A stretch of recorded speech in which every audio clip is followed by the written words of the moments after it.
So this is Chris recording for MagicGatheringStrat. Doing a little deck tech of the deck I'm going to be taking into the 5:30 a.m. daily event, firing in 5 minutes here. So the deck I'm going to be running here is Illusory Tricks. It's originally a deck by Bava. It's a mono blue. It's a tempo deck, but it doesn't involve Spellstutter Sprites or Cloud of Fairies.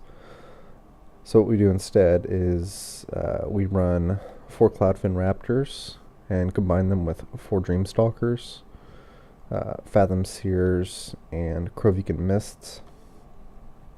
These just allow your board to get much bigger than your Delver player's board usually gets. You know, your Cloudfin Raptors can get to 4/5 as Dreamstalkers, and then even bigger if you have multiple Krovikan Mists. So Bob originally came up with this deck and originally had 4 Piracy Charms here instead of the 3 that I'm running. It did not have Dazes, and it originally had 2 Fathom Seers. So what I did is I added a Fathom Seer, I added 2 Dazes, and I took away a Piracy Charm, and Una's Grace, and a Spire Golem. And the reason for that is Piracy Charms aren't that great, and they're actually usually the first card that I'm going to side out in most of the matches that you'll see, but sometimes they're really necessary to take care of things like Occasion Javelineers and Fume Spitters and whatnot. Other times it's just, well, sometimes it's just the best card to have.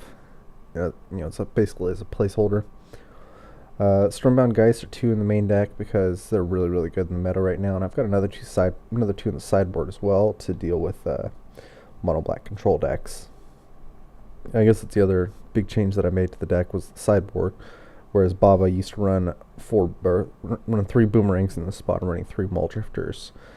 And the reasoning for that is in attrition type matchups, you want the Muldrifters because they're a body that comes attached to a draw 2 card spell.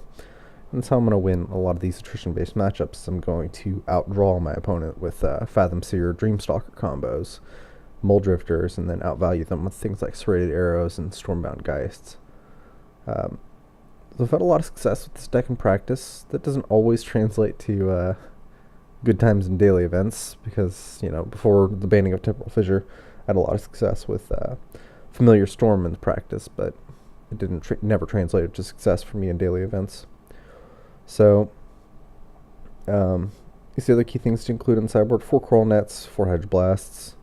Coral Nets primarily for slivers, and to a lesser extent White Weenie, because White Weenie has Core Sky Fissures that can bounce stuff back to their hand, but mostly it's for slivers.